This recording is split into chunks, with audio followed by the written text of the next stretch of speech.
सुप्रभात, नमस्कार। एमपी में आप सभी का स्वागत है। मैं हूं आपके साथ आकाश सैन और आज हम एक महत्वपूर्ण विषय पर बात करने वाले हैं। लेकिन विषय से आपको अवगत कराऊं उसके पहले जो कार्यक्रम की परंपरा है, आज सबसे पहले हम बात करेंगे कि आज की तिथि क्या कुछ कहती है, इस पर एक नज़र डालते हैं।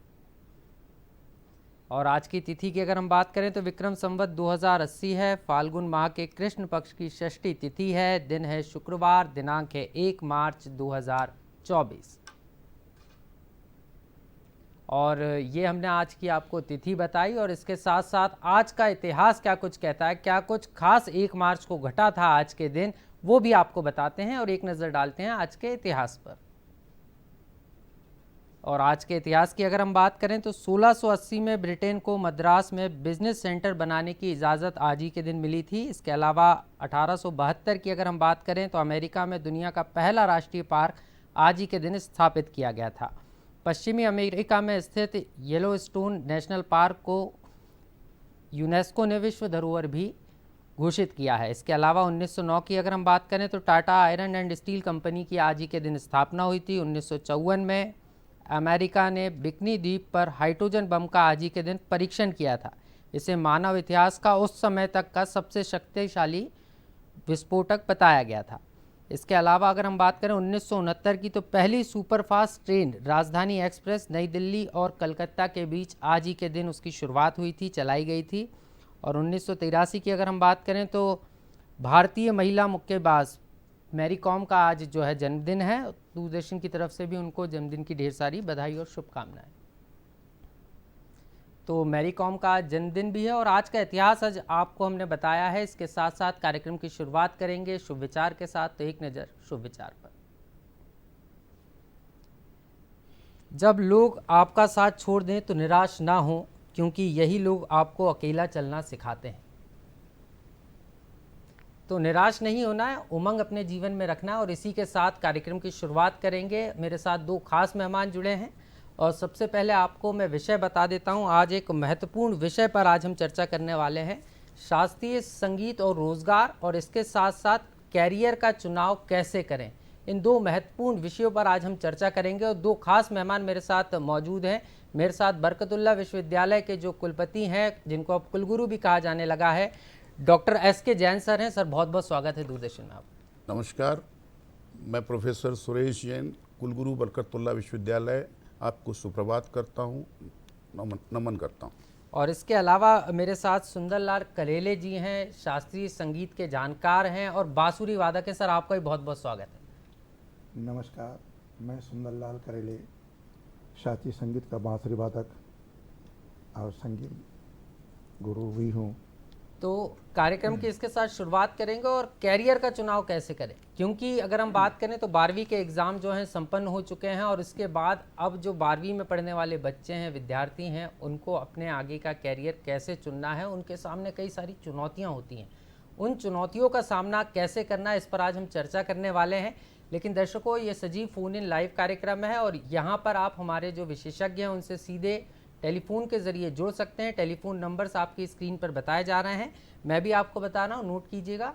0755260049, ये हमारा लैंडलाइन नंबर है। इसके अलावा हमारा टोल फ्री नंबर भी आप नोट कीजिएगा, 1800-233-0040, ये हमारा टोल फ्री नंबर है। इन नंबर पर कॉल करके आप सीधे हमारे विशेषज्ञों से बात कर सकते हैं और अपनी जिज्ञासाओं का समाधान पा सकते हैं। तो सीधे चलेंगे प्रोफेसर साहब के पास। Doctor S K. जैन कुलपति हैं बरकतुल्लाह विश्वविद्यालय के। सर 12वीं के एग्ज़ाम संपन्न हो गए हैं और हर जो विद्यार्थी होता है उसके सामने कैरियर का चुनाव करना एक बड़ी चुनौती होता है। तो ऐसे में आप जो बच्चे हैं उनको क्या सजेशन देना चाहेंगे, क्या सुझाव देना चाहेंगे कि कैरियर का चुनाव करते समय किन बातों का प्रमुख रूप से ध्यान देना चाहिए? देखिए, सबसे पहली बात तो ये कि बच्चा जब 12th पास करता है जी, तो बच्चे की इच्छा क्या है, उस छात्र की इच्छा क्या है, उसके मन में क्या जिज्ञासा है, वो किस विषय में अपने आप को पारंगत करना चाहता है। अब मोस्टली आज जो ट्रेंड चल रहा है, कुन्निका साहब इंजीनियरिंग में चले जाएं, मेडिकल में चले जाएं, एमबीए में चले जाएं, ऐसा नहीं है। कैरियर के ऑप्शन तो हर जगह हैं। आपकी इच्छा क्या है, आप खेल में ऑप्शन देख सकते हैं, जैसा भी आपका आज का विषय है, संगीत में भी आप कैरियर देख सकते हैं। तो ये सिलेक्शन आपको करना है कि आपकी इच्छा शक्ति पर। मैं यहाँ पर एक चीज़ ज़रूर आपके समक्ष कहूँगा कि आज एक जो थोड़ा सा माहौल जिसको मैं कह रहा हूँ, जी बच्चों में मतलब पेरेंट्स की एक जो अभिभावकों की एक जो आदत होती जी। है विषय थोपने की जी। कि नहीं तुझे तो इंजीनियर ही बनना है। बच्चा चाहता है कि वह बहुत अच्छा साइंटिस्ट बने, बच्चा चाहता है बहुत अच्छा प्लेयर बने। जैसे मेरे यहाँ, मैं बरकतुल्लाह का बता रहा हूँ, जी। मेरे यहाँ खेल डिपार्टमेंट है। जी। आप विश्वास करिए, अभी खेलो इंडिया में मेरे यहाँ से बच्चे गोल्ड मेडल जीत के ला रहे हैं, जी। मतलब अपने करियर को निखार रहे हैं। तो बच्चे को पहले तो ये खुद सिलेक्शन करना है कि उसका इंटरेस्ट किस में है, जी। जिसमें इंटरेस्ट है उस विधा में उसको आगे बढ़ना चाहिए। तो जिसमें इंटरेस्ट है उस विधा में आपको आगे बढ़ना चाहिए। और एक सर ने महत्वपूर्ण बात ये भी की है कि अभिभावकों को भी समझना होगा कि जो उनके बच्चे हैं उनका इंटरेस्ट किस विषय में है, क्योंकि अगर आप उनको इंजीनियर बनाना चाहेंगे और अगर वो डॉक्टर बनना चाहते हैं तो दोनों में ही उनको सफलता नहीं मिलेगी, क्योंकि उनकी लगन से वो पढ़ाई नहीं कर पाएंगे और कहीं ना कहीं उसके कारण उनका जो कैरियर है वो उस छोर तक नहीं पहुंच पाएगा, उस लक्ष्य तक नहीं पहुंच पाएगा जिसको वो हासिल करना चाहते हैं। लौटूंगा सर आपके पास, मेरे साथ करेले जी भी हैं, बांसुरी वादक हैं, उनके पास चलेंगे। करेले जी, सबसे पहले तो क्योंकि शास्त्रीय संगीत में आना और उसके बाद बांसुरी को सिलेक्ट करना और उसके साथ साथ फिर रोज़गार, तो ये तीनों चीज़ें, क्योंकि लोग समझते हैं शास्त्रीय संगीत यानी संगीत की विधा है, सीखना है, लेकिन सबको वो मंच नहीं मिल पाता जैसा आपको मिला, क्योंकि आप कई बच्चों को सिखाते भी हैं। तो रोजगार के रूप में शास्त्रीय संगीत को और बांसुरी को आप कैसे देखते हैं? शास्त्रीय संगीत हमारी एक भाषा है, जैसे एजुकेशन की हमारी भाषा होती है जी। उसी प्रकार शास्त्रीय संगीत की एक भाषा है जो सारे गामा से रहता है, उसमें स्वर लय ताल सारी चीज़ें होती हैं। तो संगीत दो तरह का होता है, एक तो आदमी संगीत सीखता है लेकिन उस भाषा से अपरिचित रहता है, और भाषा से अपरिचित होता है तो जो संगीत की भाषा है उसको नहीं समझ पाता। संगीत में डिग्री डिप्लोमा होते हैं जी। और डिग्री डिप्लोमा करने के बाद गवर्नमेंट जॉब मिलता है। कुलगुरु जी बैठे हैं, जब कहीं कोई पोस्ट निकलती है तो जो क्वालिफिकेशन मांगी जाती है उसके साथ एक फॉर्म में लिखा होता है एक्स्ट्रा क्वालिफिकेशन लिखा होता है जी। वो एक्स्ट्रा क्वालिफिकेशन क्या है? एजुकेशन हमारा है, उसके साथ एक्स्ट्रा क्वालिफिकेशन। अगर म्यूजिक एक्स्ट्रा क्वालिफिकेशन है, वो डिग्री डिप्लोमा किया है, तो वो एक रोजगार है। और शास्त्रीय संगीत में 3 प्रकार के रोजगार होते हैं जी।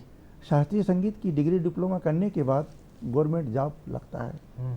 Music teacher, music lecturer, music professor, ये उन्हीं को होता है जिनके पास संगीत की डिग्री डिप्लोमा होती है। एक जी। दूसरा, संगीत सीखने के बाद खुद अपना सेंटर खोल के संगीत सिखा सकता है। संगीत सिखाएगा तो शास्त्रीय संगीत का बढ़ावा होगा, लोगों तक शास्त्रीय संगीत मिलेगा, लोगों को रोजगार मिलेगा, और खुद व्यक्ति एक रोजगार तैयार कर रहा है कि जब संगीत सीखने लोग आएंगे तो उनसे कुछ मिलेगा। जी, निश्चित रूप से। और तीसरी बात है कि शास्त्रीय संगीत सीखने के बाद संगीत के बहुत सारे प्रोग्राम मिलते हैं, वो भी एक रोजगार है। ऐसा कोई व्यक्ति नहीं है जो संगीत से नहीं जुड़ा हो। संगीत सबको पसंद है, संगीत सुनना चाहता है, इसलिए शास्त्रीय संगीत से 3 प्रकार के रोजगार मिलते हैं। निश्चित रूप से। तो शास्त्रीय संगीत से भी रोजगार की संभावनाएं हैं, लेकिन आपको सीखना होगा, समझना होगा। और हम करेले जी से समझेंगे भी कि उन्होंने कहाँ से शिक्षा ग्रहण की, कैसे उनका कैरियर की शुरुआत हुई, चुनौतियाँ क्या आई और किस तरीके से फिर उन्होंने इस संगीत की विधा को आगे बढ़ा, और कैसे शास्त्रीय संगीत के साथ साथ बांसुरी वादन के क्षेत्र में वो आगे बढ़े, ये भी हम समझेंगे। और कैसे कैरियर इसमें बना सकते हैं, इस पर भी हम बारीकी से बात करेंगे। मेरे साथ एसके जैन सर लगातार बने हुए हैं, उनके पास चलेंगे। सर, बात आती है जब बरकतुल्लाह विश्वविद्यालय की, तो कई सारे कोर्सेज, क्योंकि यूनिवर्सिटी है तो कई सारे कोर्सेज चल रहे हैं, तो आपके पास भी कई जिज्ञासु बच्चे आते होंगे और कई बार आप भी उन्हें गाइडेंस देते हैं कि आप ये सब्जेक्ट सिलेक्ट ना करिए। ये तो आजकल के बच्चों के अंदर, क्योंकि हम देख रहे हैं बरकतुल्लाह के बारे में लोगों को अभी जानकारी भी नहीं है, जल संरचना की पढ़ाई भी हो रही, कई सारे कोर्सेज जो हैं उसकी पढ़ाई वहाँ पर बरकतुल्लाह विश्वविद्यालय करा रहा है। देखिए, बरकतुल्लाह विश्वविद्यालय इस समय 160 पाठ्यक्रम चला रहा है जी। हमारे यहाँ। मतलब अगर पूरे बरकतुल्लाह को आप देखेंगे तो 8 संभागों से हम कनेक्ट हैं, और लगभग हमारे पास 4 लाख छात्र हमारे यहाँ अध्ययनरत हैं जी। और हम 160 पाठ्यक्रम लगभग चला रहे हैं जी। और 26 विभाग बरकतुल्लाह के खुद के प्रेमाइसेस में हैं, जिसमें लिम्नोलॉजी एक ऐसा डिपार्टमेंट है जो अपना जो पानी होता है, जी। जलीय जीव हैं, जलीय जो विशेषता है उसके बारे में अध्ययन कराता है, जो भारतवर्ष में सर्व बरकतुल्लाह में है। हमारे यहाँ एक योग डिपार्टमेंट है, योग में हम सर्टिफिकेट देते हैं, डिप्लोमा देते हैं, डिग्री देते हैं। वहाँ पे भी बच्चा मतलब आके अपना करियर बना सकता है। हमारे यहाँ एमबीए है, आप एमबीए में आ सकते हैं, फार्मेसी है, ऐसे कई डिपार्टमेंट हैं जहाँ पे बच्चा आकर अपनी जिज्ञासाएं हम भी बताते हैं कि बेटा आप इंजीनियर बनना चाहते हैं, लेकिन इन विषयों में भी आप पारंगतता करेंगे तो आपके रोजगार के, आपके करियर के अवसर बहुत हैं। जी सर, करियर के अवसर बहुत हैं, लेकिन अगर हम बात करें तो विश्वविद्यालय को सेंट्रल ऑफ एक्सीलेंस के अवार्ड भी मिले हैं। Yes. तो वो किस किस क्षेत्र में मिले हैं और किस तरीके से अब बच्चों के लिए यहाँ पर जो एक प्लेटफॉर्म विश्वविद्यालय में तैयार किया गया है, क्योंकि काउंसलिंग बहुत ज़्यादा ज़रूरी होती है। हमारे यहाँ 6 डिपार्टमेंट को सेंटर ऑफ एक्सीलेंस मिला हुआ है। उन 6 डिपार्टमेंटों में हम बराबर बच्चों को रिसर्च, बच्चों का अपना सेल्फ डेवलपमेंट, बच्चों की पर्सनैलिटी डेवलपमेंट, बच्चा कुल मिला के एक संपूर्ण परिपूर्ण नागरिक बनाने के लिए हम प्रयास करते हैं। जी, तो एक संपूर्ण नागरिक बनाने की कोशिश है। अवसर बहुत सारे हैं, लेकिन आपको एक बार बरकतुल्लाह जाना होगा, समझना होगा, क्योंकि गवर्नमेंट ने बहुत सारे कोर्सेज शुरू किए हैं और इन कोर्सेज के ज़रिए आप बेहतर रोज़गार भी पा सकते हैं और अपने आप को आगे भी बढ़ा सकते हैं। तो निश्चित रूप से इसका लाभ आपको मिलेगा। हम सर से और समझेंगे कि किस तरीके से विज्ञान और प्रौद्योगिकी के क्षेत्र में जो है काम हो रहा है। सर, विज्ञान और प्रौद्योगिकी की बात आती है, कई बच्चों का इंटरेस्ट रहता है, जी। लेकिन वो एक ही दिशा में जा रहे होते हैं, तो इसमें भी क्या अपार संभावना है? विज्ञान और प्रौद्योगिकी, देखिए विज्ञान और प्रौद्योगिकी तो मुख्य रूप से जहाँ रिसर्च होती है, इंजीनियरिंग भी कहाँ से निकली? विज्ञान से ही निकली है। प्रौद्योगिकी वहाँ से पहले हमारे यहाँ विज्ञान ही होता था, हमारी परंपराओं के अनुसार विज्ञान हुआ, विज्ञान से फिर तकनीकी निकली, तकनीकी से आगे हम कंटिन्यूएशन में डेवलपमेंट करते जा रहे हैं। तो विज्ञान और प्रौद्योगिकी में तो अपार संभावना है। आप बीएससी करिए, बीएससी में भी ऑनर्स हो गया है, एमएससी करिए और एमएससी ऑनर्स हो गया है। आप किसी भी विषय में पीजी करेंगे, फॉर एग्जाम्पल जैसे हमने कहा फिजिक्स, हमारे यहाँ फिजिक्स में एक्सीलेंस है, एमएससी करिए आप एक्सीलेंस से, आपको जॉब बहुत आराम से मिल रहा है। तो संभावनाएं अपार हैं और सर से और समझेंगे किस तरीके से कौन कौन से कोर्सेज में आप एडमिशन यहाँ पर ले सकते हैं और किस तरीके से आप अपना भविष्य जो है सुनहरा बना सकते हैं। करेले जी के पास चलेंगे, उनसे समझेंगे कि किस तरीके से बांसुरी वादन में उनका आना हुआ। करेले जी, आपसे समझना चाह रहा था, क्योंकि लोगों के मन में एक जिज्ञासा रहती है, शास्त्रीय संगीत, क्लासिकल म्यूज़िक, यानी एक पुराने ओल्ड टाइप का म्यूज़िक, इसमें आनंद नहीं आता, लेकिन अब संस्कृति की तरफ दोबारा से युवा भी लौट रहे हैं, हर व्यक्ति लौट रहा है। तो जैसे कि आपने कहा, तो आपसे मैं समझना भी चाहूँगा कि कैसे आप इस क्षेत्र में आए और इस क्षेत्र में आने के बाद बांसुरी को ही क्यों चुना? हमारी पीढ़ी में हम 5वें पीढ़ी पर हैं जी। हमारे दादाजी के दादाजी बांसुरी ही बजाते थे जी। उसके बाद हमारे पिताजी के दादाजी बांसुरी बजाते थे और हमारे पिताजी के जो दादाजी हैं, फिर हमारे दादाजी हैं, हमारे दादाजी बांसुरी बजाते थे और हमारे दादाजी के छोटे भाई वो भी बांसुरी बजाते थे और वो सिंगापुर में शिफ्ट हो गए थे। जी जी। हमारे दादाजी से हमारे पिताजी ने बांसुरी वादन सीखा, हमारे पिताजी से बांसुरी पकड़ना हमने सीखा। ग्वालियर घराने के बांसुरी वादक थे। जी। 1980 में हम मध्य प्रदेश सचिवालय भोपाल में आए। जी। यहाँ पर आने के बाद भोपाल में हमारे पूज्य गुरु जी पंडित नंद किशोर जी शर्मा से जी। उन्होंने हमने बांसुरी वादन, गायन शैली से बांसुरी वादन उनसे सीखा। जी। प्रयाग संगीत समिति इलाहाबाद से बांसुरी वादन में संगीत प्रवीण जो पीजी के बराबर होता है वो डिग्री की, गायन में डिग्री की। इसको करने के बाद 2001 में गुरुजी शरीर से नहीं हैं, 2005 से हम हमारे परम पूज्य गुरुजी पद्म भूषण जी पंडित हरिप्रसाद चौरसिया जी के यहाँ मुंबई गए और वृंदावन गुरुकुल से उन बारीकियों को समझ रहे हैं। हमेशा नहीं मिल पाते गुरुजी, कभी कभार गुरुजी मिल पाते हैं, लेकिन जाते हैं तो वो जो संगीत की बारीकियां हैं, जो हमारे अनादिकाल से शास्त्रीय संगीत की चीज़ें हैं, आड़ ब्याड़ क्वाड़ मुर्की खटका गमक मीड़ और रागों का जो चयन होता है वो समय के अनुसार होता है।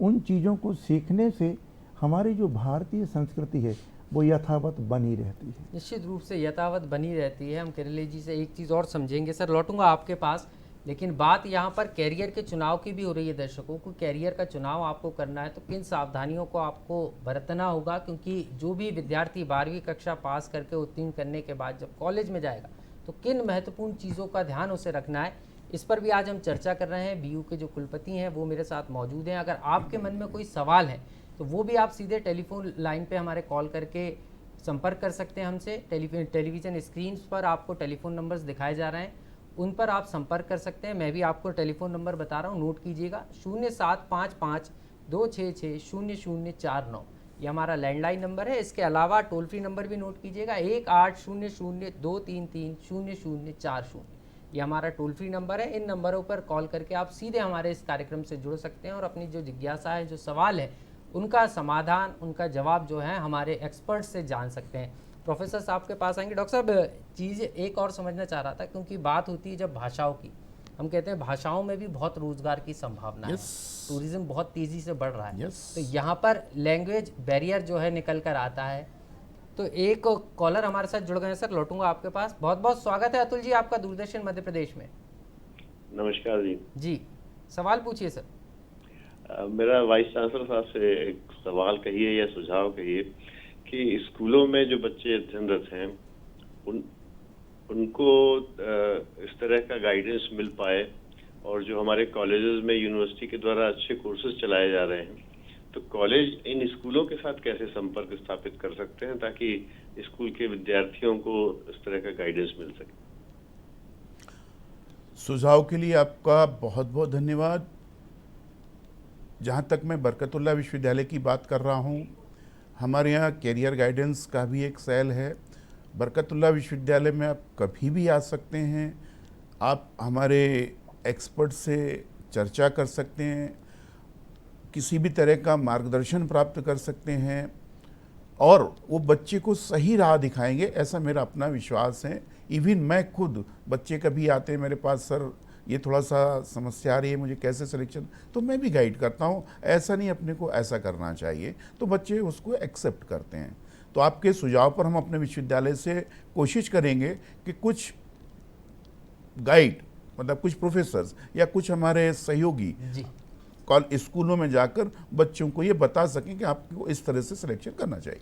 निश्चित रूप से सर, एक बड़ा सवाल था सर, वही बच्चों के और विश्वविद्यालय के बीच में एक कड़ी ब्रिज बनाने की बात हो रही है, लेकिन भाषा भी एक ब्रिज का काम करती है। तो भाषाओं में भी कहते हैं कि बहुत सारे रोजगार की संभावनाएं हैं, और क्योंकि बरकतुल्लाह विश्वविद्यालय में तो कई विषयों की जानकारी दी जाती है और कई सारी भाषाएं पढ़ाई भी जा रही हैं। तो ये डिग्री कोर्सेज हैं, पीजी कोर्सेज हैं या डिप्लोमा कोर्सेज हैं, और कौन कौन सी भाषाओं को यहाँ पर पढ़ाया जाता है? हमारे यहाँ इस समय अरबी, फारसी, हिंदी, संस्कृत, अंग्रेजी, कुछ ट्राइबल लैंग्वेज ये पढ़ाई जा रही हैं। इसमें हम डिग्री देते हैं, पोस्ट ग्रेजुएशन करा रहे हैं, इवन पीएचडी करा रहे हैं। अभी रिसेंटली मैं पचमढ़ी गया था, तो पचमढ़ी जो मिलिट्री स्कूल है वो हमारे अंतर्गत ही है, मिलिट्री कॉलेज।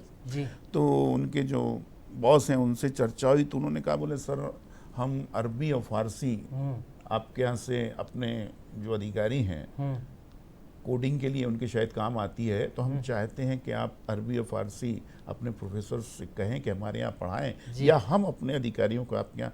तो हमने सर स्वीकार किया है, हुआ आजकल उनके अधिकारी हमारे यहाँ पढ़ते हैं अरबी और फारसी में भी, मतलब कैरियर के चांसेस हैं। जी सर, एक चीज़ और समझना चाह रहा था मैं कि किस तरीके से आपने कहा भाषाओं को लेकर जो काम हो रहा है। लौटूंगा सर आपके पास, एक कॉलर जुड़ गए प्रदीप जी भोपाल से ही। बहुत बहुत स्वागत है प्रदीप जी, सवाल पूछिए। हाँ, मेरा डॉक्टर जैन साहब से प्रश्न है, वाइस चांसलर महोदय।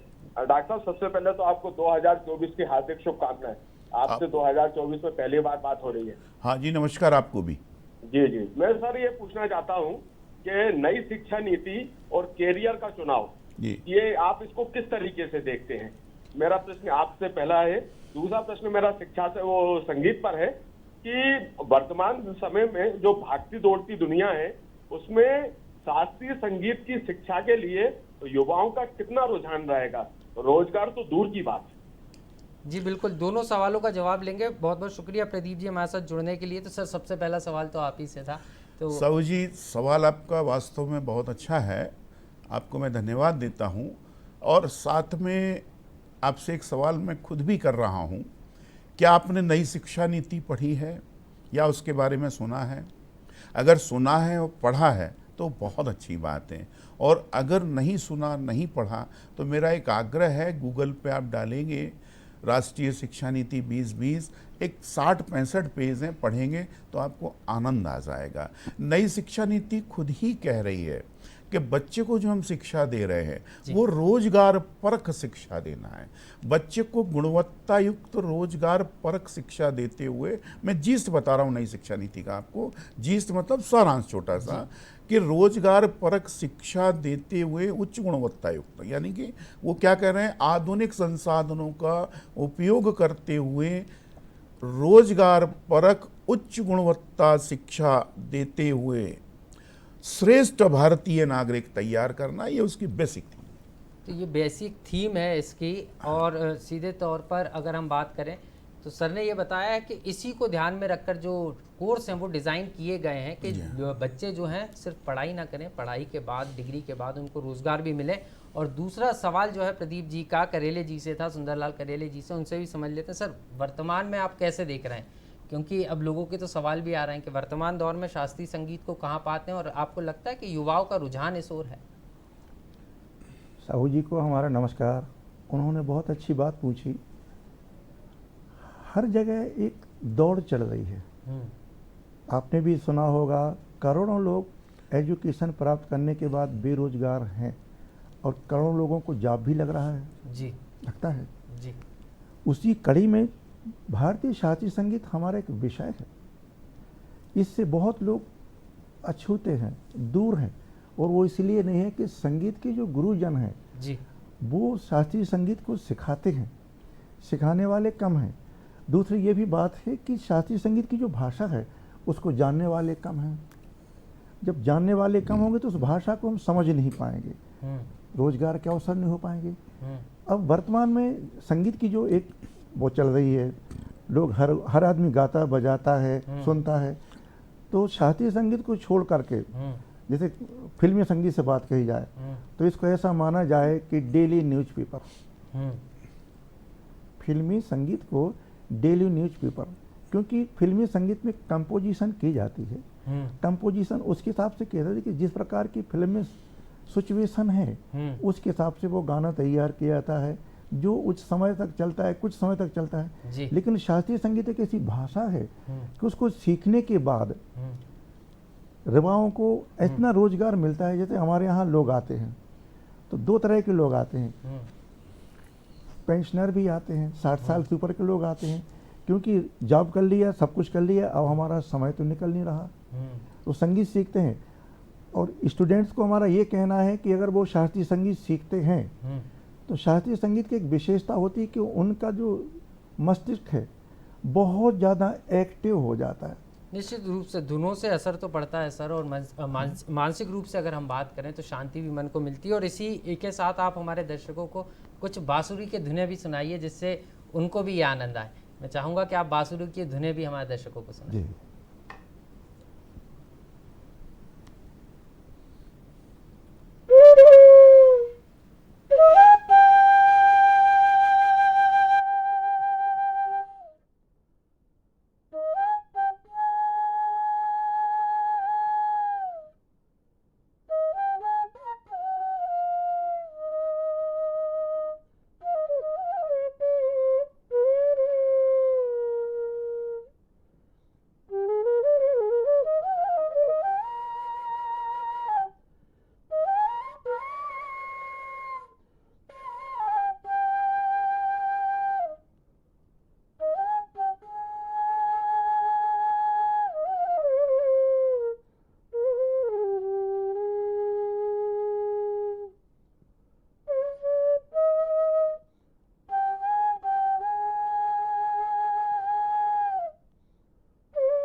बहुत खूबसूरत सर, आनंद आ गया हमारे श्रोताओं को। तो देखिए, संगीत वो विधा है, आपने भी ये महसूस किया होगा कि मन शांत हो जाता है बांसुरी के धुन से, और यही कारण है कि मन को भी शांति मिलती है और इसमें रोज़गार की भी अपार संभावना है, लेकिन थोड़ी मेहनत करने की ज़रूरत यहाँ पर है आपको। और एक और कॉलर हमारे साथ जुड़ गए हैं, जहीर जी। बहुत बहुत स्वागत है जहीर जी आपका दूरदर्शन मध्य प्रदेश। जी जी जी जी जी जी सवाल पूछिए। Thank you sir. जी सवाल पूछिए जहीर जी। मेरा ये है क्वेश्चन कि मुझे फ्यूचर मैंने अपना कैरियर बनाना है, मैं किस फील्ड में बना सकता हूँ, क्या कर सकता हूँ मैं ऐसा? अभी आप क्या पढ़ाई कर रहे हैं सर? 12th BA economics. जी, BA इकोनॉमिक्स पढ़ रहे हैं सर जहीर जी, और किस क्षेत्र में काम करें? आपको आगे क्या इकोनॉमिक्स में इंटरेस्ट है? मेरी आवाज आ रही है आपको? अगर आपको इकोनॉमिक्स में इंटरेस्ट है तो MA इकोनॉमिक्स कर सकते हैं आप। आगे इकोनॉमिक्स में बहुत सारे करियर के अवसर हैं। आप इकोनॉमिक्स के अलावा अगर आप चेंज कर सकते हैं तो कॉमर्स में आ सकते हैं, क्योंकि नई शिक्षा नीति में तो अभी हो गया है कि आपका इंटरेस्ट किस में है, आप किस में श्रेष्ठ कर सकते हैं। इस बात को लेकर सबसे बड़ी बात है, जिसमें आपका इंटरेस्ट है उस विधा में आप आगे बढ़िए, आपको बढ़िया से बढ़िया कैरियर मिलेगा। तो बढ़िया से बढ़िया कैरियर आपको यहाँ पर मिल सकता है। इकोनॉमिक्स में बहुत सारी संभावनाएं, थोड़ा सा आपको जो है जाना होगा बरकतुल्लाह विश्वविद्यालय, समझना होगा। और एक और कॉलर हमारे साथ जुड़ गए हैं, डॉक्टर आयशा अली जी। बहुत बहुत स्वागत है मैम आपका। जी नमस्कार जी। नमस्कार नमस्कार, सवाल पूछिए। सर आजकल जो बच्चे जो परेशान है कैरियर के लिए, सर इनका काउंसलिंग के लिए अपन बरकतुल्लाह यूनिवर्सिटी में क्या कर सकते हैं और कैसे इनके अप्रोच कर सकते हैं? बच्चे कैसे अप्रोच करेंगे, कौन से कैरियर हमें सूट करना है, लेना है, या किस कैरियर में हमें जाना है, किस फील्ड में हमें जाना है? आयशा जी, अगर आप प्रोग्राम शुरू से देख रहे हैं तो मैंने अभी कहा था कि पहला काम तो ये कि बच्चे को खुद डिसाइड करना है कि उसको किस क्षेत्र में जाना है। बच्चे चूंकि दिग्भ्रमित होते हैं, उनको जैसा लोग बताते हैं वैसा उनके ब्रेन पे लिख लिया जाता है, फिर वो परेशान होते हैं। तो सबसे पहले बच्चे को ये तय करना चाहिए कि उसकी रुचि किस विषय में है। जिस विषय में उसकी रुचि हो, जिस विषय में वो आगे बढ़ना चाहता हो। अब जैसे कई बार ऐसा होता है कि बच्चा तो मैथमेटिक्स पढ़ना चाहता है, पेरेंट्स कहते हैं नहीं भाई तू तो डॉक्टर बन, पेरेंट्स कहते हैं नहीं तू तो बिजनेसमैन बन। आज बिजनेस में भी कई संभावना है, कई एंटरप्रेन्योर आज बने, इंटरप्रेन्योर बनेंगे, सरकार बहुत सारे लोन दे रही है, सरकार बहुत सारी सुविधाएं दे रही है। तो ये तो बच्चे ने डिसाइड करना है। और हमारे यहाँ काउंसलिंग, कैरियर काउंसलिंग का सेल है, वहाँ कभी भी आइए, वो हर तरह से बच्चे की मदद करते हैं। पर पहला इसमें इशू ये है कि बच्चे ने तय करना है कि उसे आगे क्या करना है। ये हो सकता है कि बच्चा कुछ नहीं जानता तो उसके सामने हम कई ऑप्शन देते हैं, फिर उसमें बेस्ट ऑप्शन है उसको लगे, उसमें आगे बढ़ना चाहिए। तो उसमें आगे आपको बढ़ना चाहिए। सर हम भाषाओं की बात कर रहे थे और आपने बताया कि कई भाषाओं का ज्ञान जो है बरकतुल्लाह विश्वविद्यालय उसमें PhD कोर्स भी करा रहा है। तो सर इसमें प्लेसमेंट की बात हर बच्चे के मन में होती है, अभिभावकों में उनमें भी होती है कि ये शिक्षा ग्रहण करने के बाद क्या प्लेसमेंट की व्यवस्था भी BU कराता है? हमारे यहाँ प्लेसमेंट की व्यवस्था भी हमने की है। मुझे अभी बरकतुल्लाह में आए हुए सिर्फ 1.25 साल ही हुआ है कुलगुरु बने। जी जी, मैंने प्लेसमेंट पे मेरा फोकस है। अभी जब मैं आया था तो मैंने इंडस्ट्री के जो ऑनर्स हैं जी, उनका एक मीट बुलाया था जिसमें लगभग 80 इंडस्ट्री के मालिक आए थे। और जब मैंने उनसे ये कहा कि भाई मैं अपने बच्चों को आपके हवाले कैसे करूं, प्लेसमेंट कैसे, तो आप विश्वास करिए उसी समय 3 से 4 इंडस्ट्री वाले बोले सर आप हमको आज ही 2-2 बच्चे दे दीजिए। मैं कल ही चैम्बर ऑफ कॉमर्स इंडस्ट्री में एक प्रोग्राम में था, वहाँ मैंने बात की है और उनसे बात की है कि जितनी इंडस्ट्री है वो मेरे बरकतुल्लाह में आए, मेरे बच्चों से इंटरेक्ट करें, मेरे बच्चों को कैसे अपने आप प्लेस कर सकते हैं। या ये हो सकता है कि आप मेरे बच्चों से कुछ अपेक्षा रख रहे हैं तो वो मुझे बताइए, मैं उसको दूर करूंगा ताकि मेरे बच्चों को प्लेसमेंट बहुत अच्छा मिले। नहीं सर, प्लेसमेंट अच्छी की बात तो हो गई, लेकिन आजकल कॉलेजेस में या विश्वविद्यालय में सबसे ज़्यादा चीज़ होती है प्रैक्टिकल नॉलेज की। और नई शिक्षा नीति में भी प्रैक्टिकल पर खासा फोकस किया गया है। तो प्रैक्टिकली अगर हम बात करें तो किन किन विधाओं में और किस तरीके से प्रैक्टिकली प्रैक्टिस बच्चों को कराई जाती है? देखिए हमारे यहाँ मतलब जैसे 26 डिपार्टमेंट हैं जी तो मतलब मिनिमम बता रहा हूँ, मैक्सिमम नहीं, कम से कम 260 लैब होंगी। मेरे यहाँ इंक्यूबेशन सेंटर है जी जहाँ खुली छूट है कि आप खुद आके काम करिए, कोई आपको रोक टोक नहीं है। बरकतुल्ला विश्वविद्यालय में हमने इस साल बच्चों के लिए, प्रोजेक्ट्स के लिए, रिसर्च के लिए, नए आइडियाज़ के लिए, आपकी पर्सनैलिटी में क्या आपके पास है, आप किस में रिसर्च करना चाहते हैं, उसके लिए फंड आवंटित किया है। आप कभी भी आके अपने प्रोजेक्ट को दे सकते हैं, अपने आइडियाज़ को दे सकते हैं, अपने नए स्टार्टअप को दे सकते हैं। उसके लिए हम फंडिंग कर रहे हैं। बट ये कि आपका जो प्रोजेक्ट है या जो भी आइडिया है वो एक सुनियोजित ढंग से, ताकि आप उसका आउटपुट पा सकें। निश्चित रूप से। तो आउटपुट अगर बेहतर निकालना है तो आपको भी थोड़ी मेहनत करना पड़ेगी, क्योंकि ख़ास तौर पर जिन बच्चों ने अभी 12वीं के एग्ज़ाम दिए हैं उनके लिए प्रोग्राम बहुत महत्वपूर्ण है। और कई दर्शक देख भी रहे हैं, जुड़ भी रहे हैं हमारे साथ दर्शकों। तो यहाँ पर साफ तौर पर दर्शकों एक बार फिर आपको टेलीविज़न स्क्रीन्स पर नंबर दिखाए जा रहे हैं, उन नंबर्स पर आप संपर्क करके हमसे सीधे जुड़ सकते हैं। मैं भी आपको नंबर बता रहा हूँ, आप नोट कीजिएगा 0755-266-0049। तो एक और कॉलर जुड़ गए हमारे साथ, संजय जी। बहुत बहुत स्वागत है संजय जी, दूरदर्शन मध्य प्रदेश में। जी नमस्कार सर। सर मैं सर से ये जानना चाहता हूँ, मीडिया के कुछ कोर्सेस होते हैं जैसे बीजे बैचलर ऑफ जर्नलिज्म, तो ये ऐसे कोई कोर्स बरकतुल्ला यूनिवर्सिटी करा रहे हैं क्या, कोई ऐसे कोर्सेस?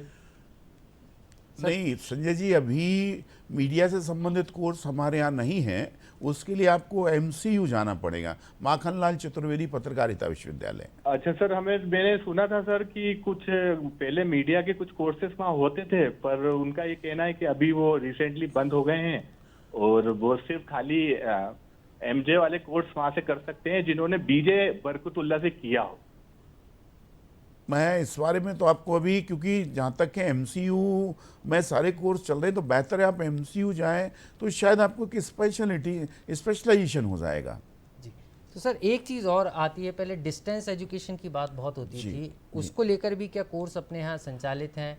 और पहले बरकतुल्ला विश्वविद्यालय में भी इसकी व्यवस्था थी, क्या इसको बंद कर दिया गया? हाँ, डिस्टेंस एजुकेशन पहले बरकतुल्ला विश्वविद्यालय में था कि नहीं, मेरे आने से पहले वो बंद हो गया है।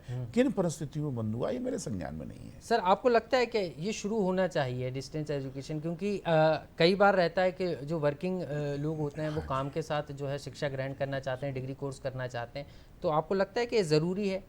नहीं, देखिए ज़रूरी तो है, जो काम करते हैं या मेहनत करते हैं, दिन भर अपने ऑफिस में रहते हैं, उनके लिए डिस्टेंस एजुकेशन आवश्यक है। जी। पर बरकतुल्ला में चूंकि मेरे आने से पहले बंद हुआ है, मुझे उस बारे में ज्ञान ज़्यादा नहीं है। जी जी।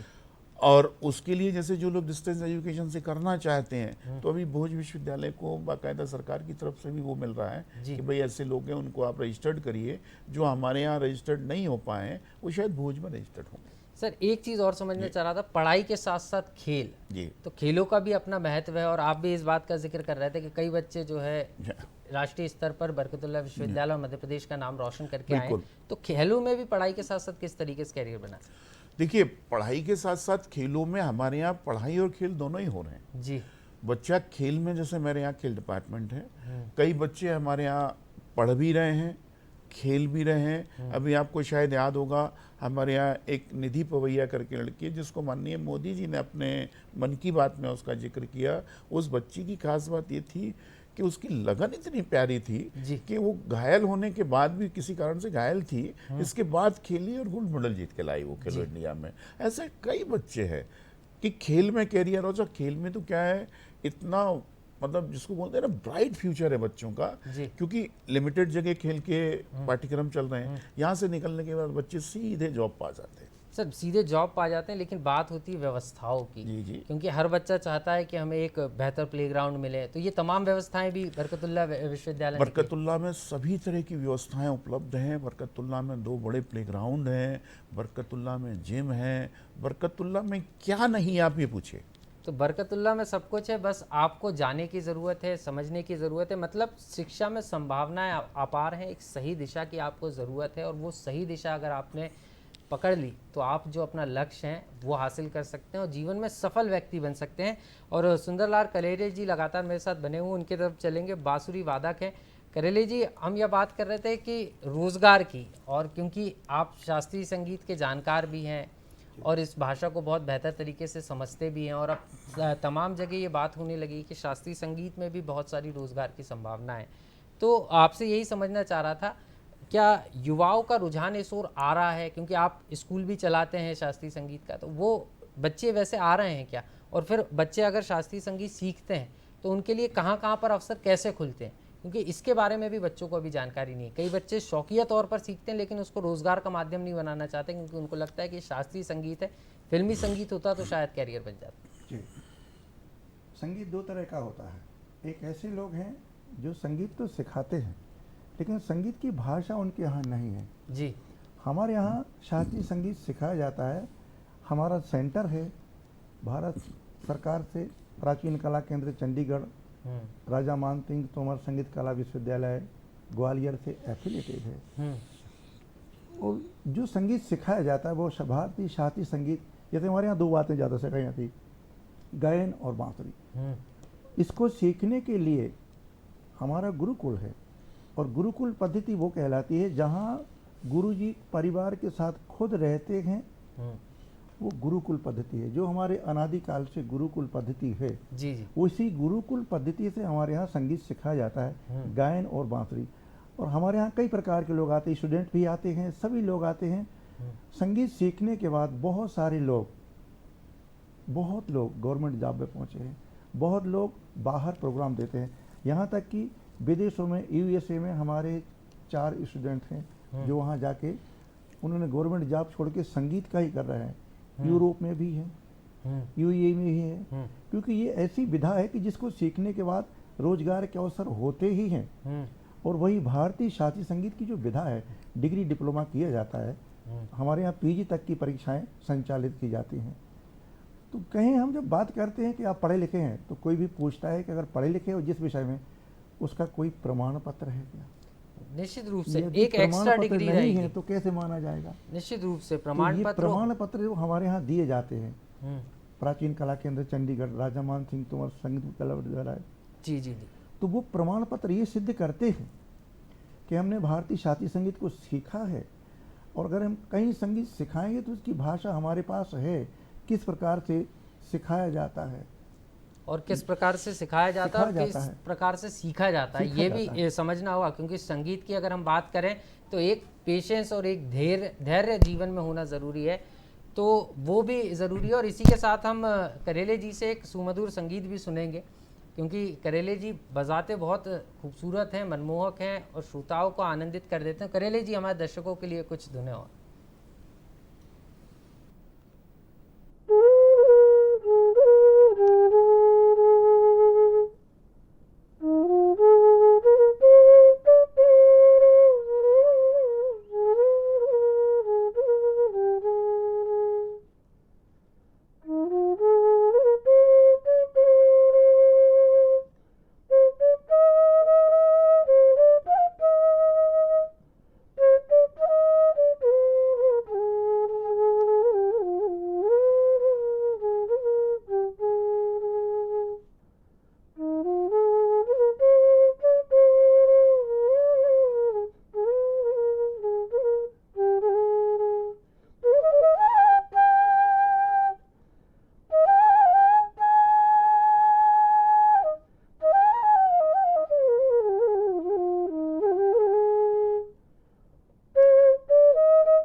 आनंद आ गया, बहुत बहुत शुक्रिया करेले जी। तो देखिए धन्यवाद। ये संगीत है, आपने सुना होगा और कुछ देर के लिए आपका भी ध्यान पूरे संगीत में जो है गुमसुम हो गया होगा। और सीधे तौर पर यही कहते हैं, संगीत का आनंद यही है कि इस पर अगर हमने फोकस कर लिया तो मन को शांति के साथ साथ ये आप इसको कैरियर के रूप में भी चुन सकते हैं। परेशानियां थोड़ी ज़रूर होती हैं, लेकिन ये आपको एक एक्स्ट्रा औरों से अलग बनाता है संगीत, क्योंकि एक एक्स्ट्रा डिग्री भी है आपके पास और बताने के लिए, बजाने के लिए एक वाद्य यंत्र भी है। और इसीलिए कहते हैं कि जीवन का आनंद लेना है तो संगीत सबके जीवन में होना चाहिए। कोई सुनकर आनंद लेता है और कोई सुनाकर आनंद लेता है, तो हम सुनाने वाले भी बन सकते हैं। तो ये आज हमने सीखा भी है कि रोज़गार के अवसर किस तरीके से संगीत में और ख़ास तौर पर शास्त्रीय संगीत में। लेकिन अब बात कर रहे हैं हम कि किस तरीके से कैरियर का चुनाव करें। तो कैरियर में अनुशासन, और अनुशासन की जब बात आती है तो एनसीसी को छोड़ा नहीं जा सकता। सर एनसीसी कैडेट्स की बात भी कर लेते हैं, क्योंकि बीयू में इसकी व्यवस्था भी है और यहाँ से भी बच्चे जो है राष्ट्रीय स्तर पर जाते हैं और कई बार रोज़गार के अवसर यहाँ से भी खुल जाते हैं। देखिए, एनसीसी बच्चे में एक अनुशासन क्रिएट करती है और जब बच्चा अनुशासित हो जाता है जी। तो कैरियर के चांस तो अपने आप बन जाते हैं। आजकल हमने एनसीसी को अपने यहाँ कोर्स में भी शामिल कर लिया है। जी। 4 क्रेडिट का 8 क्रेडिट का कोर्स में भी शामिल है।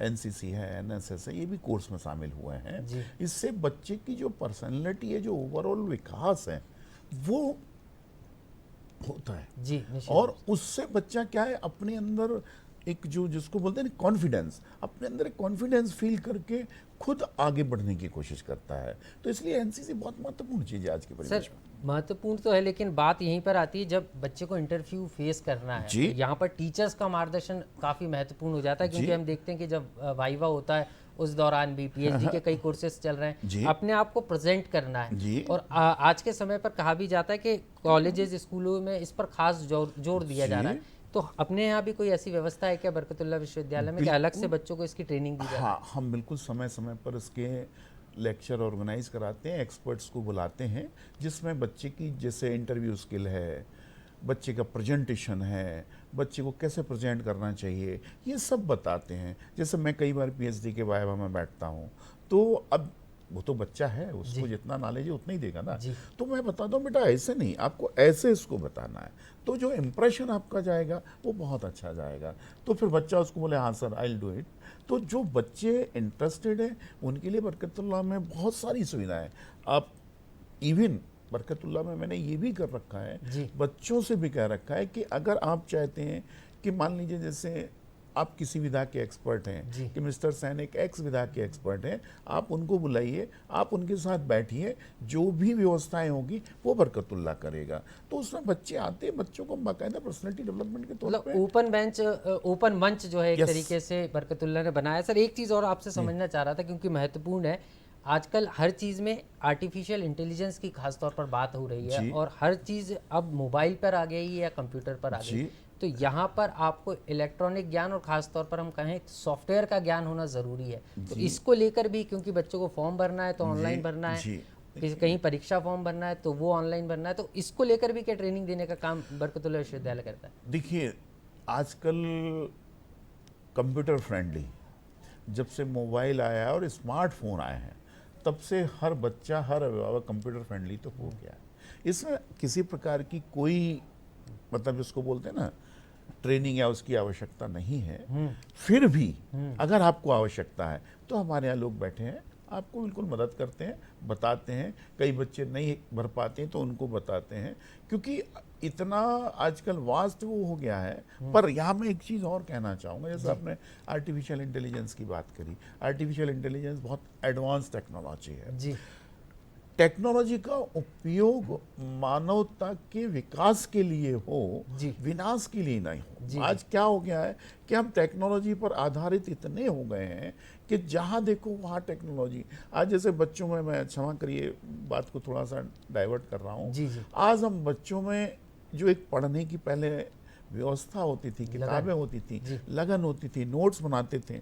जब हम नोट्स बनाते हैं तो हमारा कंसंट्रेशन पूरा रहता है। आज बच्चे सीधे मोबाइल खोलो, गूगल सिंक को खोलो, इससे थोड़ा सा मतलब डेविएशन तो हुआ है, निश्चित रूप और से। इसलिए बच्चे चाहते हैं कि मैं ये भी देख लूं, चैट बोर्ड भी देख लूं, फलाना देख लूं, आर्टिफिशियल इंटेलिजेंस की तरफ चला जाऊं। ये थोड़ा सा एक अनिजी जॉब है, मेरा ऐसा मतलब आपको यहाँ पर किताबों को फोकस करना होगा, तभी जाकर आप जो है आगे बढ़ सकते हैं। विदिशा से एक कॉलर हमारे साथ जुड़ रहे हैं, सुंदरलाल करेले जी से सवाल पूछेंगे। राजा बाबू जी, बहुत बहुत स्वागत है आपका। नमस्कार सर। जी, सवाल पूछिए। सर मेरा सवाल ये है कि जब हम बांसुरी खरीदते हैं तो हमें किन किन बातों का ध्यान रखना चाहिए, और बजाते समय शुरुआती स्तर पर हमें किन किन बातों का ध्यान रखना चाहिए? करेले जी, आपसे सवाल था कि किन किन बातों का ध्यान रखना चाहिए, क्योंकि संगीत में अगर हम बात करें तो कौन कौन सी टेक्निक्स होती हैं जिनका हमें ध्यान रखना है। ये एक सूखा हुआ बांस है, खोखला बांस है। ये इतना सुरीला होता है, ये तो नहीं कहा जा सकता है कि हर वाद्य यंत्र से सुरीला होता है, लेकिन इसकी आवाज़ बड़ी मधुर होती है। बांसुरी खरीदते समय, क्योंकि ये इसका जो बनाई जाती है जी, वो कोई रेडीमेड कोई मशीन से नहीं बनती। इसका श्रुतियों का और श्रुतियों की भाग करके बहुत ध्यान रखा जाता है। इसका मेजरमेंट होता है जी, कितनी दूरी पर कौन सा होल होना है, कैसा होना है जी। ये और बजाते समय तो उनसे जो संगीत के बांसुरी वादक हैं, गुरुजी हैं, उनसे ही आप बांसुरी कैसे बजाना है वो बता पाएंगे। कैसे पकड़ते हैं, कैसे क्या करते हैं, कैसे फूंक डालते हैं। दूसरे, बांसुरी उनसे बुलवाई जाए जो संगीत के जानकार हैं। जैसे दिल्ली में पंडित रामाश्रय झा हैं, उनके यहाँ जो बांसुरी बनाई जाती है, वो जो बना के देते हैं, बिल्कुल सुरीली बांसुरी बना के देते हैं। उस सुरीली बांसुरी में भी 99.99 इतना अंतर होता है। तो वो जो संगीत के बांसुरी वादक सिखाते हैं, वो उसको आगे पीछे 99 से 100 तो किया जा सकता है, लेकिन 101 से 100 नहीं किया जा सकता। ये जो होल हैं, ये अगर थोड़े ही 1/100 मिलीमीटर बढ़ गए तो बांसुरी बेसुरी हो जाती है। निश्चित रूप से बेसुरी हो जाती है। लेकिन यहाँ पर मैं करेले जी एक चीज़ समझना चाह रहा था। बांसुरी को कहते हैं कि बांसुरी में पूरा सांस का काम है, और लगातार आपको जो है यहाँ पर फूंकना है, तो इतनी ऑक्सीजन बॉडी में आती कैसे? क्योंकि ये एक सबसे बड़ी प्रैक्टिस होती है। ये जो प्रैक्टिस है, हम ऊपर से सोचते हैं जी। व्यक्ति जितनी सांस लेता है, जितनी सांस छोड़ता है, उससे आधी सांस छोड़ने में बांसुरी बजती है। क्योंकि लिप्स को सिकोड़ के जब हम बांसुरी बजाते हैं और पूरा 0.5 सेंटीमीटर से भी कम करके होल इसमें डालते हैं, तो बांसुरी बजती है। और हम जोर से फूंकेंगे तो पूरी हवा निकल जाएगी, थक जाएगा। बांसुरी बजाने में बिल्कुल ही नहीं थकता है आदमी, बिल्कुल नहीं थकता। और बांसुरी बजाने से हार्ट की बीमारी, जी, यहाँ तक कि हमें कहना पड़ेगा कि जो पल्स हैं वो इससे हम जुड़े हुए थे। बांसुरी निश्चित रूप से, बांसुरी एक प्राकृतिक है। हमारा जो शरीर एक प्रकृति के हिसाब से चलता है, एक गति में सांस लेता है, उसी हिसाब से सांस ली जाती है, उसी हिसाब से बांसुरी बजाई जाती है। निश्चित रूप से सर। तो यहाँ पर साफ तौर पर बता रहे हैं कि बांसुरी वादन जो है स्वास्थ्य के लिए भी बेहतर है। और एक और कॉलर हमारे साथ जुड़ गई हैं, सुधा दुबे जी। बहुत बहुत स्वागत है सुधा जी आपका दूरदर्शन मध्य प्रदेश में। हाँ जी, नमस्कार जी, सवाल पूछिए। हाँ, मैं कैरियर गाइडेंस से बरकतुल्ला के जो काउंसलर जी हैं उनसे मेरा सवाल है। जी जी जी, कुलपति जी हैं हमारे साथ। मैं रही हूँ, लेकिन जो पुराने क्षेत्र थे कैरियर गाइडेंस के लिए, जैसे पुलिस में जाना या डॉक्टर बनना या टीचर बनना, ये सब अब नई पीढ़ी पसंद नहीं करती और प्राइवेट सेक्टर बढ़ता जा रहा है। तो जिसमें विज्ञापन और नई कंपनियों को लॉन्च करना, इसके लिए कैरियर के लिए कौन सी दिशा है या क्या करना चाहिए? बच्चों को कैसे गाइडेंस देना चाहिए कि इस क्षेत्र में अपना जीवन बनाओ, उससे संबंधित मेरा सवाल। जी मैडम, देखिए, बच्चे ने, जैसे आपने कहा, अगर वो एंटरप्रेन्योर बनना चाहता है, स्वयं का व्यवसाय करना चाहता है, तो उसके लिए भी बहुत सारी योजनाएं हैं। उसके लिए आपको किस व्यवसाय में जाना है, किस दिशा में जाना है ये आपको पहले तय करना है। उसके बाद आप रोजगार कार्यालय या हमारा जो औद्योगिक क्षेत्र है उसमें जा सकते हैं। वहाँ पर वो बहुत सारी चीज़ें हैं, बहुत सारी हेल्प भी करते हैं और आपको जानकारी देते हैं।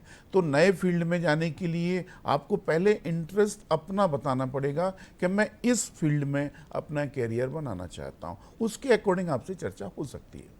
सर एक चीज़ और समझना चाह रहा था, और समय भी कम है लेकिन ये ज़रूरी भी है, शॉर्ट टर्म कोर्स की बात आजकल बहुत होती है, बच्चों को शॉर्ट टर्म कोर्स में और इसके ज़रिए रोज़गार की संभावनाएं भी खुल जाती हैं। तो क्या बरकतुल्लाह विश्वविद्यालय कुछ शॉर्ट टर्म कोर्स भी चलाता है? शॉर्ट टर्म कोर्स चल रहे हैं हमारे यहाँ, जैसे योगा में 6 महीने का कोर्स है, 1 साल का कोर्स है, और नई शिक्षा नीति में तो ये ऑलरेडी इनबिल्ट है जी। मल्टी एंट्री मल्टी एग्जिट इसी को बोलते हैं कि आपने 1 साल तक सीख लिया, पढ़ लिया, किन्हीं कारणों से आप नहीं कर पा रहे, छोड़ दीजिए। तो आपने जो ज्ञान लिया है 1 साल में, उस ज्ञान का उपयोग करिए। आपको अगर जॉब लग जाता है, मान लीजिए आपने एक्स्ट्रा ऑर्डिनरी कोई वर्क कर लिया है, जॉब लग जाता है, आप जॉब में जाइए।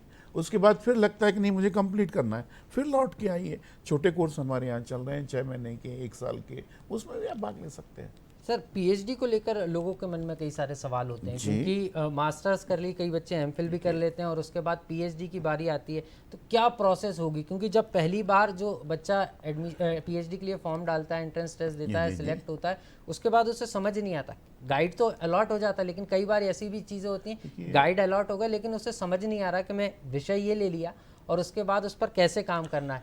तो ये बहुत महत्वपूर्ण हो जाता है कि यहाँ पर किस तरीके से उसको दिशा देना है। कई बार बच्चा बोल भी नहीं पाता पीएचडी का, क्योंकि वो इस स्तर पर होता है कि पूछ पाता नहीं है और गाइड डांट देते हैं। तो इसको लेकर क्या कहना चाहेंगे? देखिए ऐसा है, गाइड कोई भी डांटता नहीं है।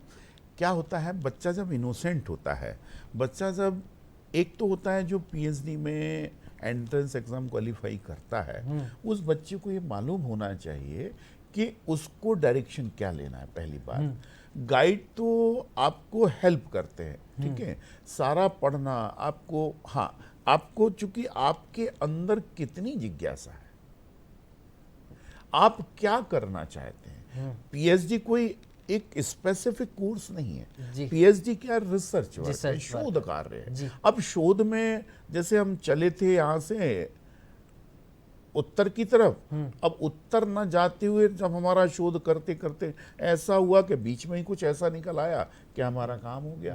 तो गाइड, आपने एक बात कही कि गाइड डांट देते हैं, ऐसा नहीं है। कई बार क्या होता है कि बच्चा कुछ लीक से हट के बातें करता है, तो गाइड का कहना ही रहता है नहीं आप अपने लीक पे रहिए, कुछ इसमें से ऐसा निकालिए कि जो आपके शोध के कार्य काम आए। आज तो हमारे यहाँ पीएचडी मतलब हर विषय में करीब करीब हो रही है और रोज सा मेरे यहाँ वाइवा चल रहे हैं इस समय। तो पीएचडी में बच्चा जब एक बार रजिस्टर्ड हो जाता तो वो उसको शोध माने। पीएचडी आजकल क्या हो गया, एक थोड़ा सा मतलब मैं इससे कहूँ कि मार्केट में एक विचार जो कि पीएचडी बस एक डिग्री लेना हो गया है। मेरा यहाँ पर कहना है डिग्री लेना नहीं, पीएचडी शोध कार्य, और शोध तो मनुष्य जब तक इस पृथ्वी पर है तब तक उसको सीखना होगा और वही रिसर्च है। सर कार्यक्रम के अंतिम बेला में संक्षेप में संदेश चाहूंगा आपसे।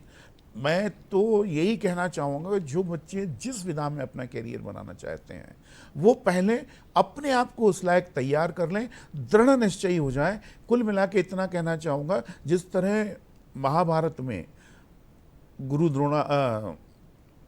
द्रोण ने परीक्षा ली थी कौरव पांडवों की कि अर्जुन के वंशज हो जाइए, टारगेट रडार पे रखिए, जो चीज़ आप रखेंगे रडार पे वो आपको मिलेगी, डेफिनेटली मिलेगी।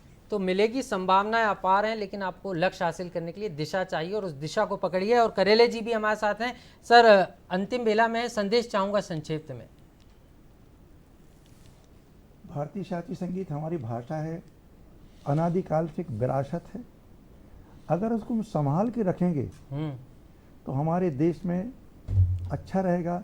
विदेशी लोग बहुत संगीत सीख रहे हैं और खासकर मैं उन पालकों को कहना चाहता हूँ, वो बालकों को कहना चाहता हूँ कि जिस तरह हम हर घर का व्यक्ति एजुकेशन में पढ़ने जाता है, वैसे ही संगीत और एक सीखे परंपरा हो गई कि एजुकेशन, वैसा ही संगीत एक विषय है। अगर उसको ले तो ज़्यादा अच्छा रहेगा।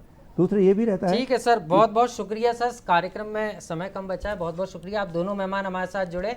तो दर्शकों, आज हमने 2 महत्वपूर्ण विषयों पर बात की। उम्मीद है आपको इससे आपका ज्ञानवर्धन हुआ होगा। अगली बार किसी और विषय के साथ आपके सामने हाजिर होंगे। तब तक के लिए मुझे दीजिए इजाजत और देखते रहिए दूरदर्शन मध्य प्रदेश। नमस्कार। नमस्कार।